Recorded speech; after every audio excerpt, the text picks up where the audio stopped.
Don't go where the path may lead. Go where there is no path. Welcome students. Welcome in our new topic, fertilization. Fertilization means fusion of male gamete and female gamete to the formation of a new zygote. This process is known as the fertilization. Fusion of male gamete and female gamete to form a diploid zygote is called fertilization. It is first seen by the Antony von Leeuwenhoek. Fertilization have the different types.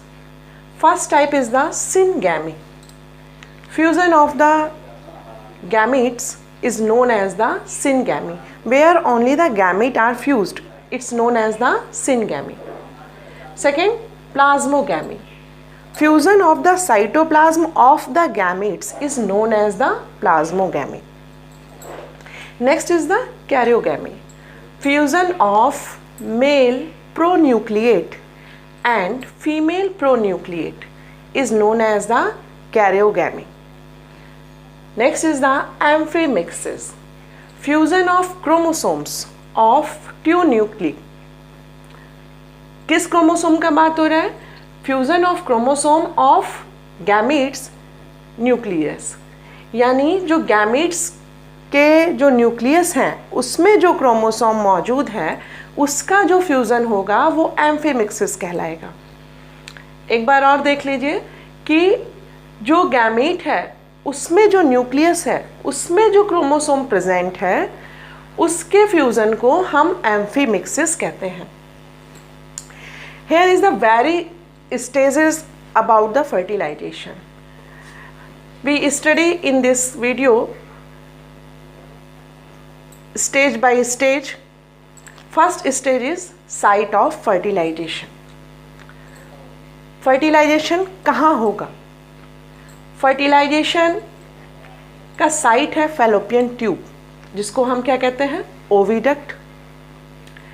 In the junction of ampulla isthmus, junction of ampulla isthmus is the site of fertilization.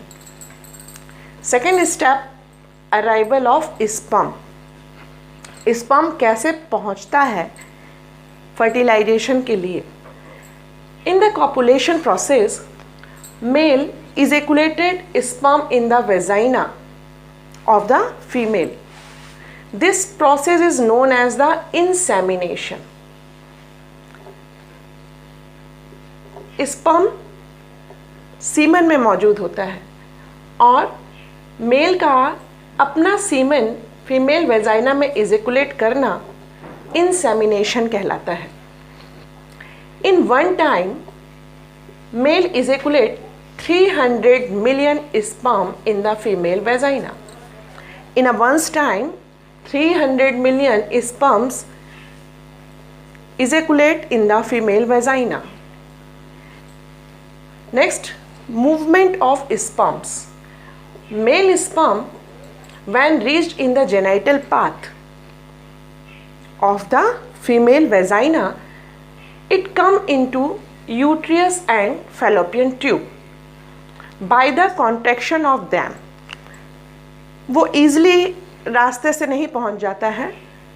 Uterus contraction करेगा, fallopian contraction करेगा, यानी उनके में सिकुड़न आएगी और वो फैलेगा, जो क्या करता है, जो स्पर्म को वहाँ तक पहुँचने में मदद करता है. It reached from vagina and cervix path.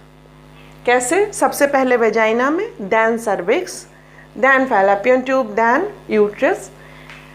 Sperm movement rate is 1.5 to 3 millimeter in a minute.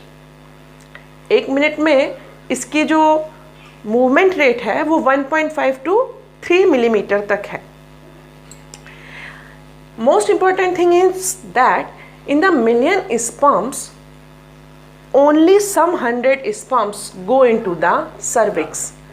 Ejaculate तो मिलियन में होते हैं, लेकिन सर्विक्स तक पहुंचने वाले स्पर्म सिर्फ सम 100 रह जाते हैं. क्यों? Many sperm degenerate by the vaginal leukocytes. बहुत से स्पर्म्स जो वेजाइना में ल्यूकोसाइट WBC मौजूद है उनके द्वारा डिजेनरेट कर लिए जाते हैं। अब नेक्स्ट पॉइंट आता है अराइवल ऑफ सेकेंडरी oocyte। हम सबको मालूम है कि एट द 14 डे जब 14 डे बीत जाते हैं, at the 14 days gryphon follicle stimulate the ovule ovum secondary oocyte।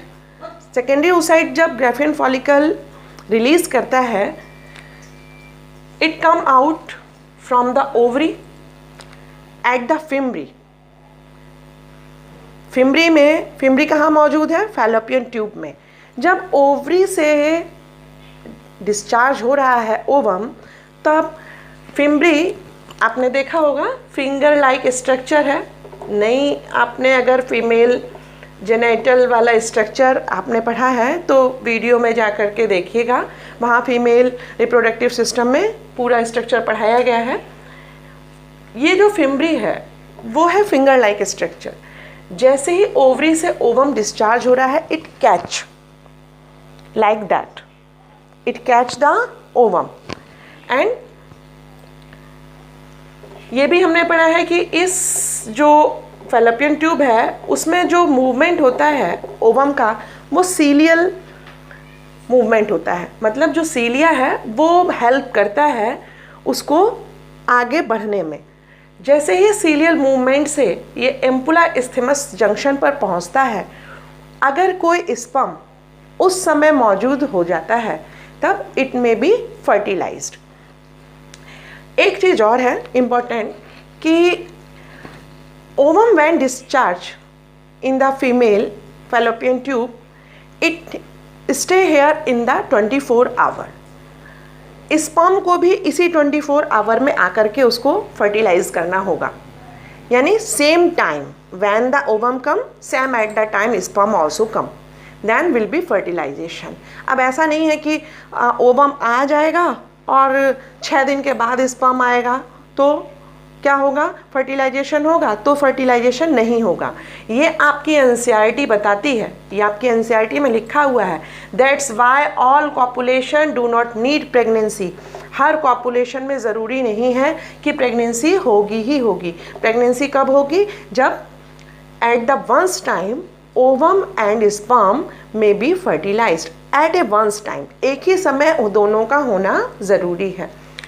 In the next video we will study about next stages of the fertilization. Thank you for watching this video.